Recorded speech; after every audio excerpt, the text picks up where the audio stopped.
Pemirsa Intens Investigasi. Pernyataan pihak kepolisian terkait hasil visum Loli terbilang mengejutkan. Dan berdasarkan hasil visum tersebut, Loli selaku korban dan kekasihnya berinisial VAB selaku terlapor akan dijadwalkan untuk diperiksa oleh penyidik Polres Metro Jakarta Selatan. Bahkan, pihak Humas Polres Metro Jakarta Selatan pun juga mengungkapkan jika surat pemanggilan atas saksi terlapor berinisial VAB telah diketik dan saksi terlapor akan dipanggil pada minggu ini untuk menjalani pemeriksaan. Demikian juga dengan Loli. Namun, berdasarkan keterangan VAB dan juga Loli, kemungkinan keluarga VAB pun akan ikut dipanggil terkait laporan Nikita Mirzani. Lantas, seperti apakah kondisi Loli pada saat ini yang ditempatkan di rumah aman? Mengapa pihak kuasa hukum Nikita mengajukan permohonan perlindungan ke pihak LPSK atas Loli? Benarkah Loli pun di bawah ancaman serius? Seperti apa langkah pihak Komnas Perlindungan Anak ketika mendampingi Loli menghadapi kasus hukum yang dilaporkan oleh sang bunda? Seperti apa peringatan pakar hipnoterapis kepada sosok terlapor yang justru menantang Nikita Mirzani, ibunda Loli yang memiliki karakter yang keras? Pemirsa, bersama Intens Investigasi, kami hadirkan kabar terkini, terpercaya, dan teraktual. Tetapi sebelumnya, jangan lupa untuk like, subscribe, dan juga share channel YouTube ini.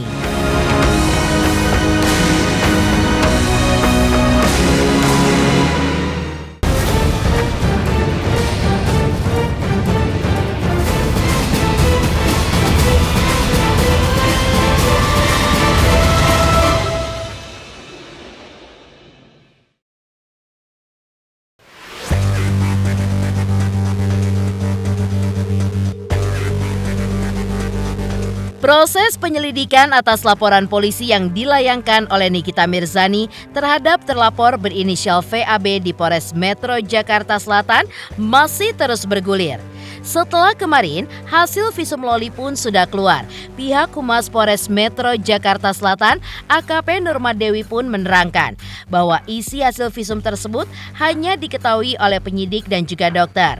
Namun, berdasarkan hasil visum yang sudah keluar tersebut, pihak Humas Polres Metro Jakarta Selatan kembali mengungkapkan bahwa sosok terlapor berinisial VAB sudah dijadwalkan untuk dipanggil dan akan diperiksa sebagai saksi terlapor dalam minggu ini juga. Bahkan, hal yang mengejutkan, bisa jadi keluarga terlapor pun akan turut dipanggil untuk diambil keterangannya terkait kasus ini. Jika memang ada hasil, kita update ya. Nanti hasilnya diupdate. Namun demikian untuk isinya yang jelas ahli dan penyidik yang tahu. Semua secara global besok karena memang ada hasil lab yang harus kita dapatkan juga. Ya, jadi saksi terlapor setelah kita memeriksa saksi-saksi, kemudian juga barang bukti yang ada, ini memang kita sudah menjadwalkan waktu dekat untuk memeriksa saksi terlapor, ya, yaitu PA. Minggu ini, Uti? Minggu ini. Ya, memang kita sudah menjadwalkan. Jadi kita sudah menjadwalkan untuk PA, ya, VA sudah dijadwalkan untuk meminta keterangan dari VA sebagai saksi terlapor. Kalau jika sudah saksi terlapor diperiksa, apakah keluarganya juga ikut akan diperiksa? Tidak menutup kemungkinan, ya jelas. Jadi kita memeriksa seorang atau meminta keterangan bahwa dia atau mereka memang mengerti dengan kasus yang dilaporkan, melihat, mendengar, dan mengetahui. Ya, yang jelas nanti waktu dekat kita sudah membuat surat untuk memanggil, ya, untuk meminta keterangan dari PA. AKP Nurma selaku Kepala Humas Polres Metro Jakarta Selatan pun kembali menjelaskan bahwa pihak penyidik akan segera melakukan pemeriksaan terhadap korban yaitu Loli. Pemeriksaan Loli pun akan disesuaikan dengan situasi dan kondisi Loli.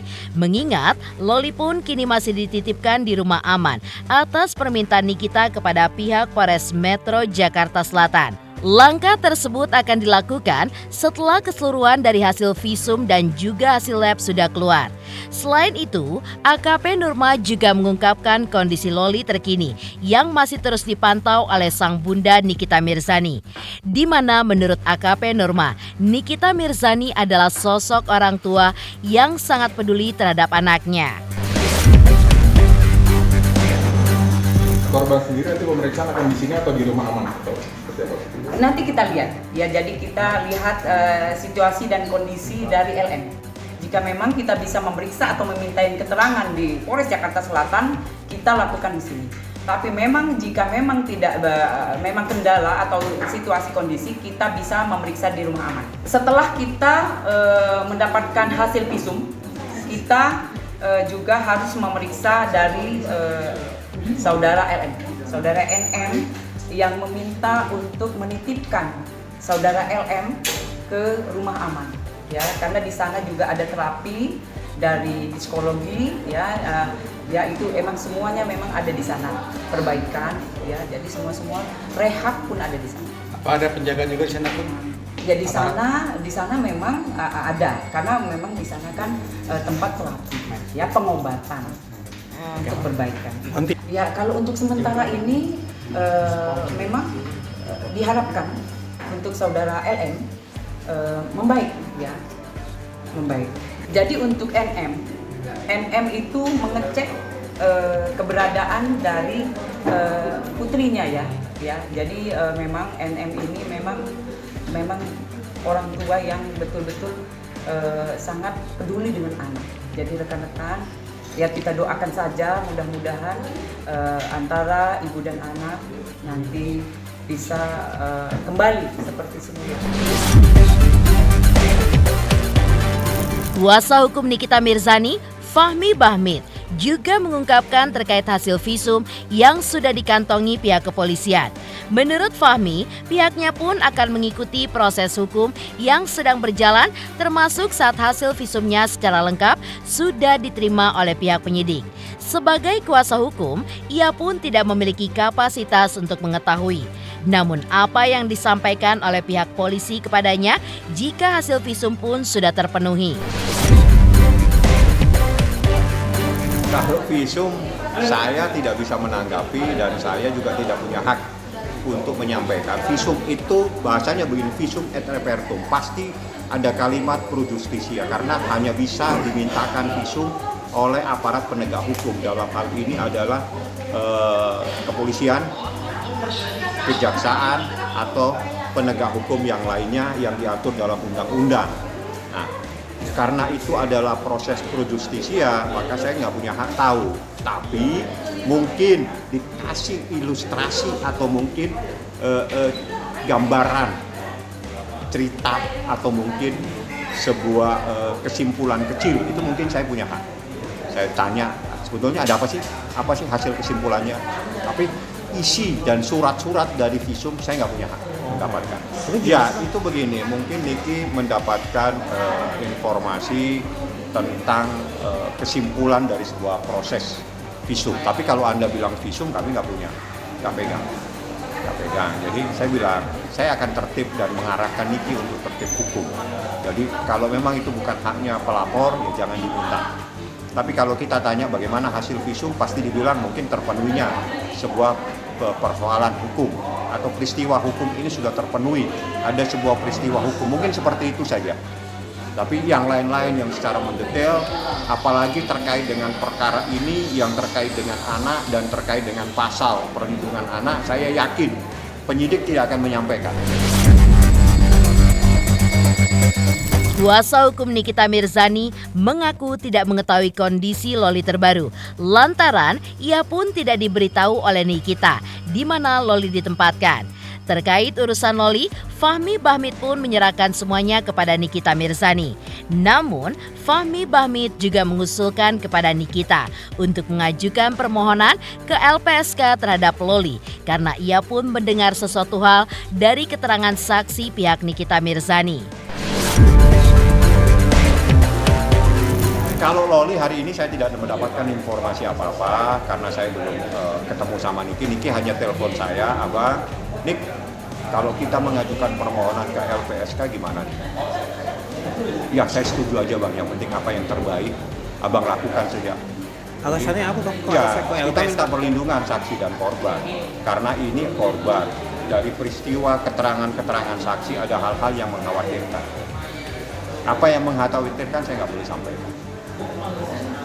Bang, tapi Anak ini harus dilindungi secara hukum. Doain aja tenang, karena saya kan tidak begitu berkomunikasi. Saya juga tidak bisa berkomunikasi dengan dia karena dia sama Niki ditempatkan di satu tempat. Jadi itu keinginan Niki biar dia tenang, ditempatkan di satu tempat. Otomatis saya tidak tahu di mana dan saya pun tidak mungkin bisa berkomunikasi karena Niki pun tidak memberitahu anaknya ada di mana. katanya kabarnya dia Humas tadi bilang katanya di rumah aman gitu Bang. Ya, pemahaman rumah aman itu kan bisa di rumahnya Niki, di rumah kakak Niki. Yang penting dia aman. Aman itu artinya dia dalam keadaan ada di bawah tempat tinggal orang lain, bukan Niki, dan itu lagi dijaga. Mungkin dijaga pamannya Niki, kakaknya Niki, si Edwin, atau mungkin adiknya Niki. Itu saya nggak tahu. Yang jelas Niki tidak memberitahu saya. Dan itu saya bilang, Nik, karena ini anak kamu, itu hak kamu. Kamu taruh saja di mana, kamu dia ada, biar dia bertempat tinggal di mana, terserah Niki kita saja. Mengejutkan, isyarat yang diberikan oleh pihak kepolisian terkait hasil visum atas Loli memperkuat laporan polisi Nikita Mirzani. Lantas, seperti apakah pihak Komnas Perlindungan Anak ketika menanggapi kasus ini? Pemirsa Intens Investigasi, jangan lupa saksikan terus Intens Investigasi setiap hari Senin sampai dengan Jumat, tayang 5 kali sehari. Dan Sabtu tayang 3 kali sehari, yaitu pada pukul 11 siang, 12 siang, 3 sore, 5 sore, dan 6 sore. Tentunya hanya di YouTube channel. Dan pastikan jangan lupa untuk like, subscribe, share, dan komen channel Intens Investigasi.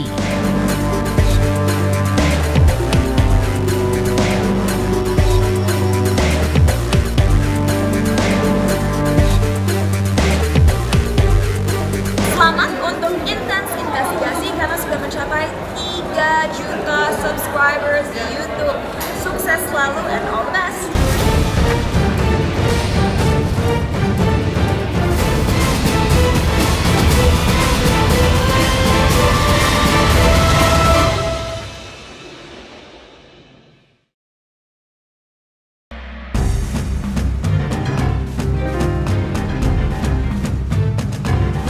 Pemirsa, sementara itu, kasus ini pun juga menjadi sorotan pihak Komnas Perlindungan Anak.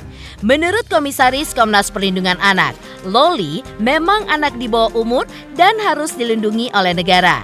Apalagi terkait dengan laporan polisi Nikita Mirzani terhadap kekasih Loli tersebut yang menduga bahwa Loli adalah korban aksi pidana dari kekasihnya, sehingga adanya dugaan pelanggaran hukum hingga adanya dugaan pelanggaran Undang-Undang Kesehatan. Maka Komnas Perlindungan Anak masih menunggu hasil penyelidikan dari pihak kepolisian Polres Metro Jakarta Selatan terkait kasus ini. Saat ini, pihak Komnas Perlindungan Anak telah berkoordinasi dengan pihak kepolisian dan berharap adanya dukungan dari ibu kandung Loli, keluarga besar dan juga publik untuk mendukung menyelesaikan kasus ini pun secara komprehensif dan tidak hanya menjerat terduga pelaku dengan hukuman pidana saja, tapi juga pendampingan terhadap Loli sebagai korban. Ibu ini kan melaporkan ya dugaan adanya tindakan kekerasan seksual ya oleh pacarnya. Ya tentu kita tunggu hasil penyelidikan kepolisian karena dituduhkan ada undang-undang perlindungan anak yang terkait kekerasan. Kemudian juga ada undang-undang kesehatan yang undang-undang 17 tahun 2023 terkait aborsi gitu ya. Nah tentu ini akan kita tunggu dan tentu selaku orang tua punya kewajiban ya memastikan bagaimana terkait tumbuh kembang anak dan memastikan keselamatan anak. Iya, di undang-undang kesehatan sebetulnya sudah jelas ya setiap orang yang melakukan ilegal aborsi gitu ya, itu kan bisa dituntut secara pidana gitu ya. Nah, tentu kita tunggu dugaan-dugaan itu ya, karena sudah dilaporkan ke kepolisian, tentu kita juga akan berkoordinasi juga dengan Polres Jakarta Selatan ya kemarin ya, terkait langkah-langkah dari laporan ini, apakah terkait alat bukti, kemudian saksi, baik saksi ahli dan seterusnya dibutuhkan gitu ya. Dan sehingga penanganan anak berkonflik dengan hukum ini kan prinsipnya kan harus cepat ya, kemudian harus ada pendampingan gitu ya. Kemudian yang ketiga, jangan sampai wajahnya terpublikasi ya di media sosial. Itu penting, mohon teman-teman netizen dan termasuk juga jurnalis ya untuk tetap melindungi identitas anak gitu ya. Dan ini tentu tanggung jawab kita bersama. Nah, yang keempat, kita melihat ini butuh dukungan para pihak ya secara komprehensif. Satu, dari ibu kandung sendiri, kedua tentu keluarga besar gitu ya, kemudian yang ketiga ya tentu publik ya. Kita berharap kepada netizen yang mungkin saja terbelah ya, ada yang mendukung, ada yang yang mencaci maki dan mengkritisi ya, karena ada pandangan juga anak seusia itu dengan bahasa-bahasa yang tentu belum layak ya bagi usia anak gitu. Tapi apapun itu, tentu ini butuh dukungan kita semua. Bagaimanapun juga Ananda ini masih usia anak, dan negara punya tanggung jawab ya untuk melindungi sampai usia 18 tahun gitu ya. Sehingga sisa waktu yang katakan hari ini 17 tahun ya, mudah-mudahan ini bisa kita lindungi. Dan KPI itu siap untuk apakah misalnya butuh pendampingan psikologis ya terkait Ananda gitu ya. Kemudian yang kedua, termasuk juga jika anak ini berhadapan dengan hukum atau apakah korban atau hal status lainnya ya tentu kita siap juga dari sisi pendampingan hukum. Mengejutkan, Komisaris Komnas Perlindungan Anak menunggu proses kepolisian terhadap kasus Loli dan kekasihnya. Lantas seperti apa pandangan pakar hipnoterapis yang memperingatkan kekasih Loli ketika berhadapan dengan Nikita Mirzani, ibu dengan karakter yang kuat dan juga keras? Pemirsa Intens Investigasi, jangan lupa saksikan terus Intens Investigasi setiap hari Senin sampai dengan Jumat, tayang 5 kali sehari, dan Sabtu tayang 3 kali sehari, yaitu pada pukul 11 siang, 12 siang, 3 sore, 5 sore, dan 6 sore. Tentunya hanya di YouTube channel. Dan pastikan jangan lupa untuk like, subscribe, share, dan komen channel Intens Investigasi.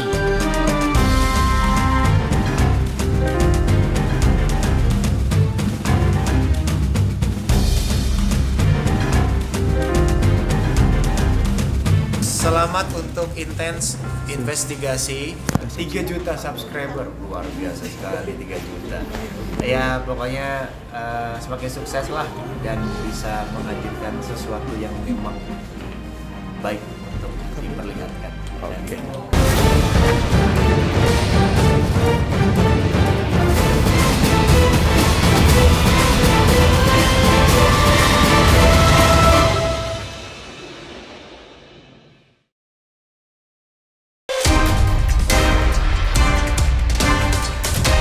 Pemirsa Intens Investigasi.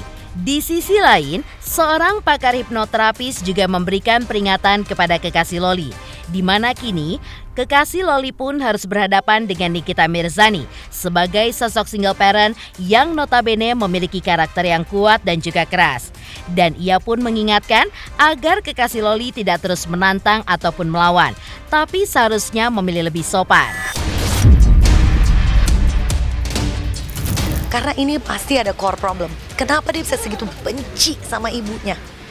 Tapi dia sebenci-bencinya pulang dari UK masih mencari ibunya. Masih mencari loh. Ibunya juga. Oh, aku keluarin kamu dari kakak, udah. Oke, aku ngerti itu dia cuma bilang untuk ngomong aja kan akhirnya, untuk protect anaknya. Tapi ujung-ujungnya pas anaknya jatuh dia safe kan. Jadi apa? What is the core problem? Dan untuk mengetahui core problem itu saya harus ketemu, saya harus ngobrol. Pasti dibahas. Kalau enggak ya kayak psikolog-psikolog lain, semua asumsi doang. Ada dua sisi juga sih. Soalnya yang si laki-laki ini juga gimana banteng tanpa mundur gitu sih. Jadi kayak lagi ada Nick Mir tuh. Dan ini kamu lagi ajak lawan seseorang yang sudah terkenal kepribadiannya tuh jangan diajak lawan gitu. Ya kalau kamu mau lawan orang seperti itu ya kamu siap dilawan balik dengan Nick Mir, you know. You chose that fight, now you fight the fight, you know. Yes, atau mungkin lebih sopan, you know, lebih sopan. Maybe the fact that dia nggak sopan dan dia melawan dengan cara yang dia lawan itu membuat seorang Nick Mir tuh lebih panas. Kepribadiannya seperti itu. Dari dulu kita semua sudah tahu kepribadian dia seperti itu. Is it bad? No. Justru karena kepribadian dia, bayangin loh, ini wanita Indonesia yang sudah single mom, punya anak 3. Dengan kepribadian dia seperti itu, dia bisa menjadi salah satu wanita paling sukses di Indonesia. Kalau dilihat positifnya, so you wanna fight someone yang mendapat kesuksesan dari menjadi diri dia sendiri, ya nggak bisa menang udah. Apalagi kalau mau bohong-bohong, prank-prank, mau mencoba menjadi orang lain. Lo lagi lawan orang yang bener-bener jati dirinya kuat gitu dengan kamu yang goyang-goyang ceritanya, nggak bisa. Kenapa Loli bisa? Mungkin ya, kalau laki-laki ini dalam hidup aku nggak akan nembus. Mungkin dalam hidup Anda juga nggak akan nembus. Pertanyaannya kenapa di Lolinya bisa nembus? Apa yang dicari Loli? Jadi emosi kita tuh kayak anggap ban kempes lah. Oke? Kalau ada ban kempes, si cowok ini dia tahu cara ngisinya gimana. Jadi dia nambel. Jadi ada emosi di Loli yang mungkin dia ngerasa kekurangan apa yang dipenuhi oleh laki-laki ini. Jadi instead of mungkin kita akan kalau mungkin kita lagi dalam posisi yang sehat atau tidak ada trauma atau tidak ada trigger, mungkin kalau bannya udah kempes terus kita beli ban baru ya. Tapi kalau yang ini dia malah mencari tambelan, tambelan. Nah kenapa? Kenapa sih? Apa sih yang dia ngerasa kurang dalam hati dia atau dalam emosi dia atau dalam sehari-hari dia yang bisa dipenuhi oleh laki-laki ini? Dimana dia jadi tidak melihat negatifnya, malah dia fokus ke perasaan itu yang dipenuhi. Aku yakin kamu akan melewatin ini, dan aku yakin seyakin-yakinnya with a mother like Nick Mir yang bisa menjadi salah satu wanita Indonesia yang paling sukses.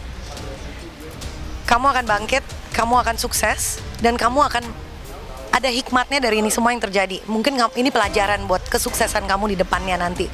Atau mungkin nanti sebagai ibu kamu akan melakukan hal berbeda karena kamu akan meyakinkan diri ini tidak akan terjadi dengan anakmu nanti ke depannya. Just look at the positive. Aku yakin pasti bisa. Demikian pemirsa, kabar terkini, terpercaya, dan teraktual yang kami hadirkan hari ini. Saksikan terus Intens Investigasi setiap hari Senin sampai dengan Jumat. Tayang 5 kali sehari dan Sabtu tayang 3 kali sehari, yaitu pada pukul 11 siang, 12 siang, 3 sore, dan 6 sore. Tentunya hanya di YouTube channel. Dan pastikan jangan lupa untuk like, subscribe, share, dan komen channel Intens Investigasi.